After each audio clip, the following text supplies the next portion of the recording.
Génesis 37-39. Hoy empezamos una nueva etapa del Génesis, que es la historia de José, y aquí nos empieza a decir cómo era José, todo lo que hizo, etc. Por lo tanto, lo primero de lo que habla es de la relación de José y sus hermanos. Así pues nos dice que José a los 17 años era pastor de ovejas junto a sus hermanos y comunica a su padre que se habla mal de sus hermanos, de los que salen de los hijos de las concubinas de Jacob o Israel, como lo queráis llamar. Por lo tanto, también nos vuelve a remarcar que Israel amaba a José más que a cualquiera, más que a cualquier hijo, porque decía que era el hijo de la ancianidad. Y también yo cuando he leído esto corriendo se me ha venido cuando decía que también amaba a Raquel antes que a sus otras esposas, ¿no? Por lo tanto, ya sabía yo que José iba a ser de sus hijos favoritos y su hijo favorito, básicamente. Y entonces, claro, los demás hijos se dieron cuenta, obviamente, y lo tenían aborrecido. También cuenta que su padre le hizo una túnica a José porque se ve que eso también indicaba el favoritismo, más materialmente, y también se ve que iba a ser el primogénito, que le iba a dar el papel de primogenitura. Aunque él no era en ningún momento el primogénito. El primogénito creo que de esta familia era Rubén, si no me equivoco. Era el hijo que tuvo con Lía. Así pues, José se ve que tiene un sueño, entonces lo cuenta. Y claro, este sueño hace ver como que él siempre queda derecho y sus hermanos se inclinan ante él a través de cosas materiales. Entonces cuando los hermanos lo escuchan dice: vas a reinar sobre nosotros, esto quiere decir que vas a reinar sobre nosotros. Y claro, pues como he dicho, lo odian más aún, porque es como que aquí él no sé si es que era así o iba un poco de presumiendo, porque él sabía que sus hermanos lo odiaban. Y luego tiene otro sueño, y como no lo vuelve a contar, que dice algo así como que el sol, la luna y 11 estrellas estaban alrededor de él y se inclinan ante él. Que esta simbología del sol, la luna y las estrellas simbolizan la familia de Israel, según ponían las anotaciones de la Biblia. Entonces, a todo esto, se ve que su padre también escuchó y dijo: yo, tu madre y tus hermanos vamos a inclinarnos por tierra ante ti. Que aquí cabe decir que aquí ya, el otro día hablamos de que su madre había muerto tras un parto que tuvo mal. Entonces, es como que este capítulo está un poco en desorden, según he leído. Porque claro, aquí habla como si la madre aún estuviese viva. También me he dado cuenta que, como he dicho al principio, aquí está hablando de José con 17 años. Entonces, a lo mejor los capítulos de antes eran más atrás. No sé si me estáis entendiendo. Como que el orden de los capítulos está un poco alterado. Por lo tanto, al contar este último sueño, los hermanos le tienen más envidia y obviamente más odio, y su padre se queda reflexionando sobre esto. Así pues, José se dirige a Siquén, porque esto ya es cambiando un poco de tema. Se dirige a Siquén a por noticias de sus hermanos, porque su padre lo manda. Y sus hermanos realmente están en Dotán, porque José se encuentra a alguien por el camino y le dice: esta persona, ¿qué buscas? Y dice que está buscando a sus hermanos, que si por favor le puede indicar el camino. Y por lo tanto, pues le indica el camino donde están sus hermanos. Que ellos, cuando lo ven de lejos, están conspirando contra él porque quieren matarlo de la rabia que tienen por dentro, de la envidia, del odio, etc. A lo que a esto, Rubén, el primer hijo de Jacob, de Israel, tenía la intención de salvarlo. Y él dice que no le pongan una mano sobre él, que no deben de hacer eso. O sea, no que no debe hacer eso, sino él como que le quiere caer bien a todo el mundo. No quiere decir que no lo hagan, pero pone como un remedio, pero aún así quiere contentar a todos. Y más tarde, pues los hermanos lo arrojan al pozo. En vez de matarlo, lo arrojan al pozo, que está vacío y no tiene agua ni nada. Y se le ocurre al otro hermano, a Judá, que pues como matarlo estaría mal, por lo menos reflexionar un poco, que lo iban a vender a los ismaelitas. Y al final lo vendieron. Pero esto viene porque vinieron andando y los vio. Por lo tanto, este fue vendido por 20 piezas de plata, José. Así pues ya se llevan a José a Egipto y, claro, cuando volvieron todos los hermanos a ver a Israel, a Jacob, pues lo que hicieron antes de que se llevaran al hermano, le quitaron la túnica, degollan a un cabrito y lo cubren de sangre, la túnica. Y claro, cuando le presentan la túnica al padre y dicen como que ha sido devorado por un animal y todo eso, pues el padre súper mal. Luego también nos dice que hizo duelo por su hijo muchos días. Y finalmente, cuando ya los ismaelitas llegan a Egipto, venden a José a Potifar o Putifar. Es que en cada sitio está, en cada traducción pone un nombre diferente, entonces es un poco lioso. Pero bueno, que era el eunuco del faraón y capitán de la guardia. Y ya pasando de capítulo, nos habla de la historia de Judá y Tamar. Ya nos dice que Judá se casa y tiene hijos y toma para su primogénito a Tamar. Pero ¿qué pasa?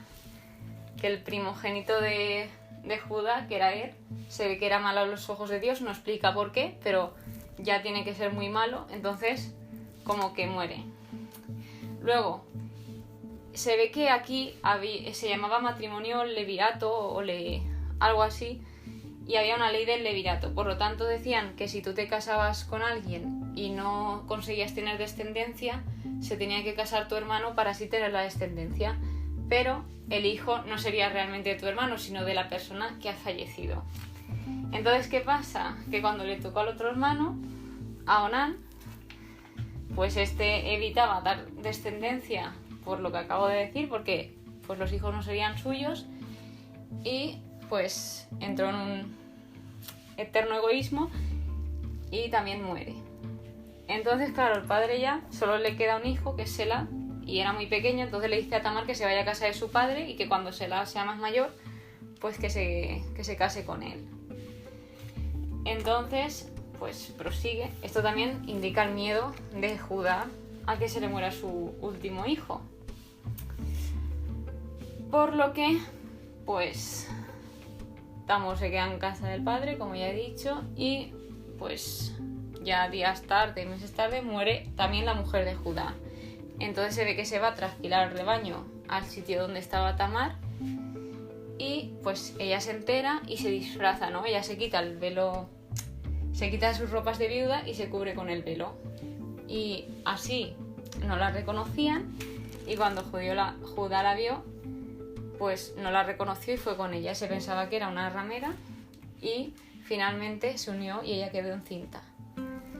Pero claro, aquí, antes de eso, le decía que quería ella a cambio y dijo que él le daba un cabrito, pero ella quería algo más como garantía, ¿no?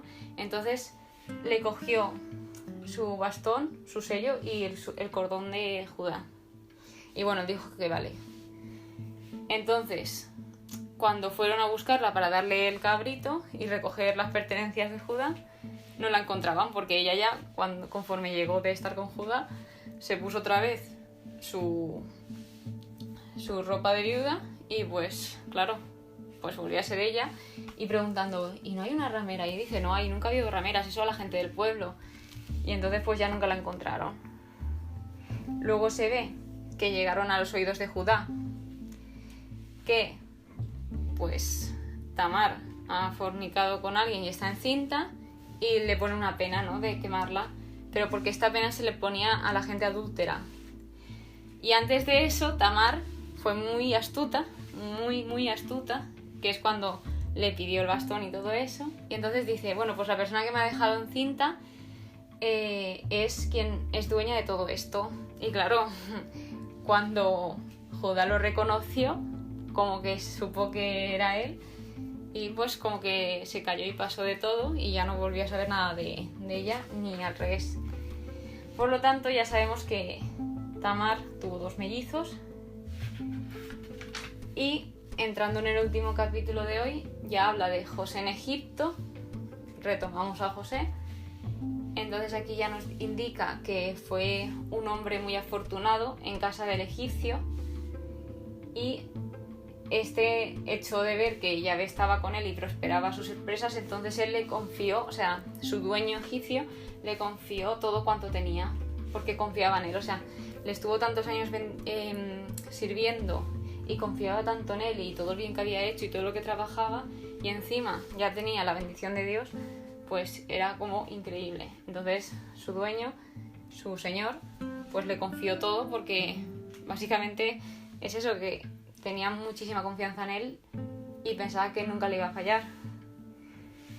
Y luego tenemos como otra parte de este capítulo que se llama José y la seductora.